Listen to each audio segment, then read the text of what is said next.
Hello, friends. So good to be with you today. Here we are in December, the 1st of December. Isn't that incredible? Hard to believe we're already there. 24 days that we have, and then we're right in the middle of Christmas. I love Christmas. I don't know about you, but I just love Christmas and what it brings. Such a great feeling of tradition. I think we all need that. But it's so easy to get lost in all of that, and you get to the place where you stop remembering why you're there at Christmas. You're talking about Christmas, and of course it's Christ.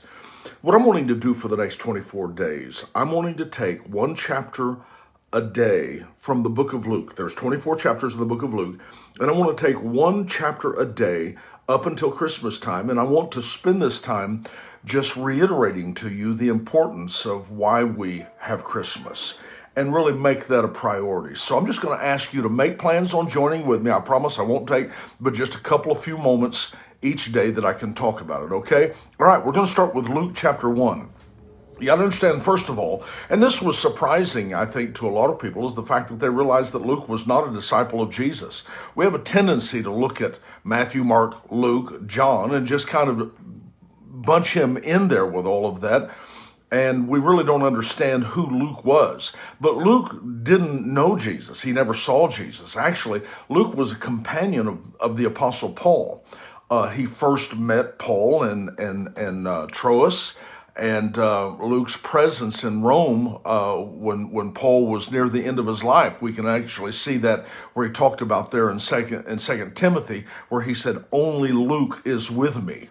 So Luke was with Paul at the end, toward the end of his life, and he was there while Paul was imprisoned. Now Luke was the author of of course, the third gospel, which we know as the book of Luke, but he was also the author of the book of Acts. And so he started in one section talking about the life of Jesus, all the way from the birth all the way to the end. And then he went and finished the story from the death of Christ all the way through the book of Acts with the apostles. So this is a very important book, very important person.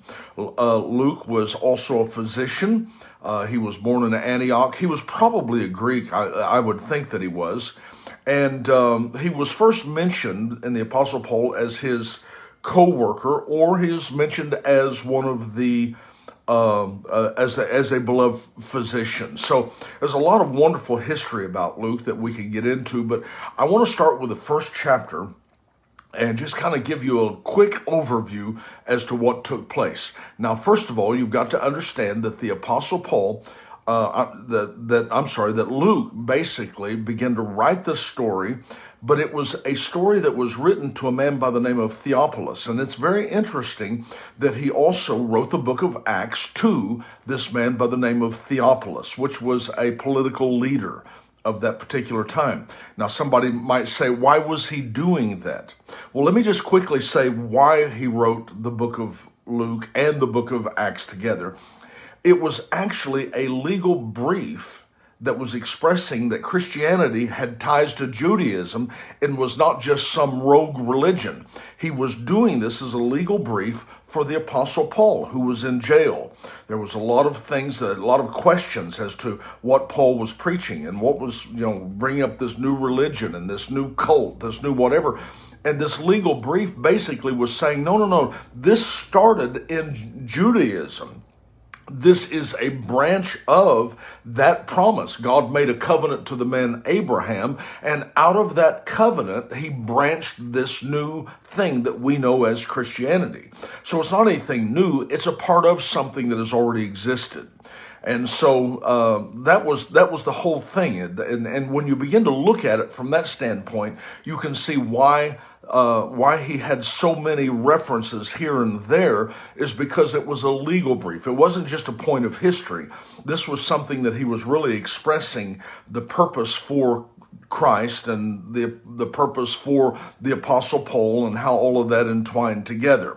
Now, Luke and Paul, they may have known each other actually even before his conversion and his missionary journeys, but he was certainly with Paul when he was a prisoner in Rome.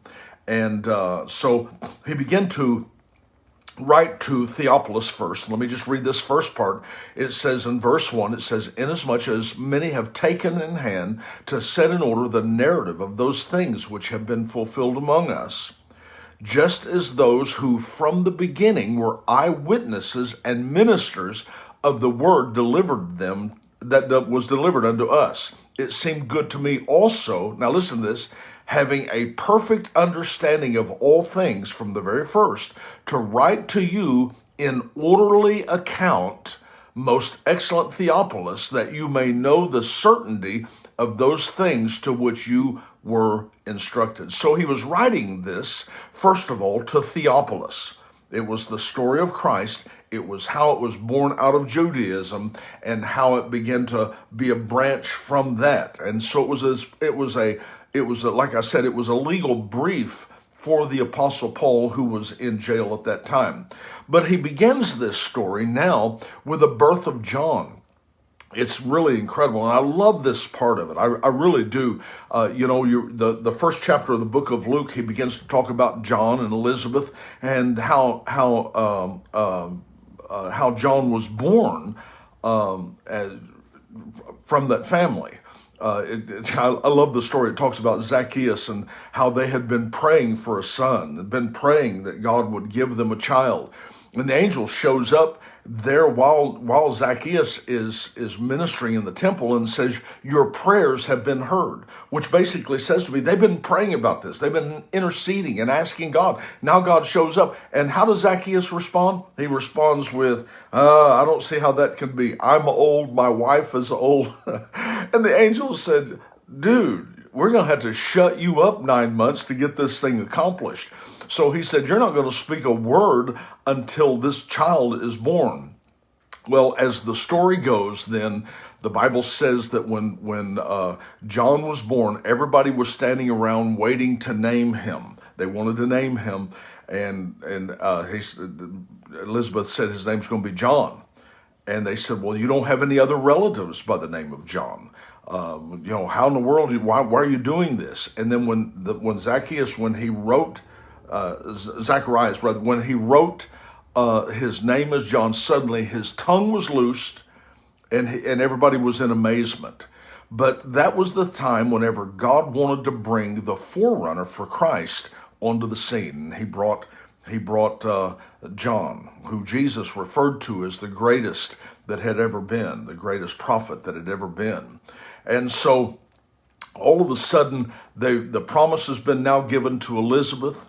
Elizabeth now has a baby, and at the same time, 6 months later, the angel shows up to Mary and says to Mary, "Mary, you're going to have a child." Now, what she said was, I've never been with a man. I don't know, how could that take place in my life? And so the angel explained to her how it was going to take place. See, there was a difference between Mary and the other, because on his hand, he said, "How could this be because we're old?" That was a word of doubt. Mary was just, I need to know this because I'm not married, and I need to know how I can have this child. So they just basically gave the entire rundown on what took place in the conversation with Mary. As soon as she found out, she headed to Elizabeth and spent some time with Elizabeth.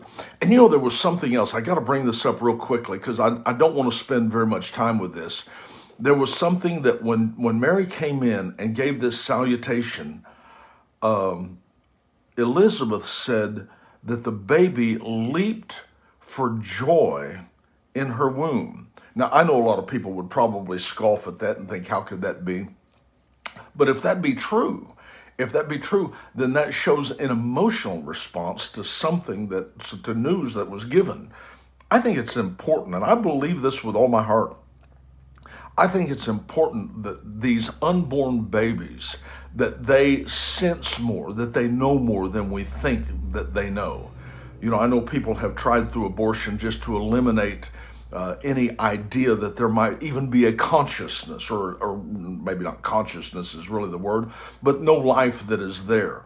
But the Bible said there that Elizabeth said, "The baby has leaped for joy in my womb." There was a response when Mary began to give the salutation about how she had the encounter with the angel. Well, anyway, it goes on and it talks about from Mary and Elizabeth, the wonderful visit that they had.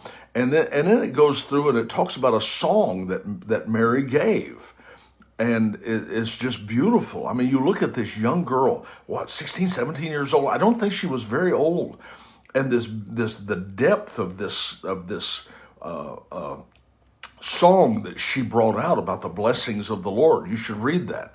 Well, then it comes, of course, as soon as that visit's over, she goes back home. We have the birth of John the Baptist, the circumcision of John the Baptist, and then Zacharias, he stands up and he begins to prophesy. And you see a lot of prophecy and a lot of words from the Lord in this first chapter that is simply beautiful. And finally, toward the very end of it, it says, "So the child grew and became strong in spirit and was in the desert until the day of his manifestation to Israel." So John the Baptist started literally from the womb with purpose. And this whole first chapter shows how John the Baptist, the forerunner, was leading the way for Christ. And I think if you'll just take a couple of moments here that you can just go over this story concerning John the Baptist and how he was born, the prayer and the faith of his mother, his father, and the response of Mary and how she came into the story. I'll tell you what, John the Baptist was a great man. And it's so interesting. What God counts great, a lot of times we don't understand. You know, Jesus said, because John the Baptist, he didn't do anything. He didn't write any books. He wasn't on television. He had no source of adoration almost from anybody. He was just considered, kind of a crazy man that stands out there and shouts into the desert. But Jesus said, "There's not risen a greater than John the Baptist." Now, let me just quickly tell you this. I remember one time when I was first starting in ministry. Now, I started ministry in 1972.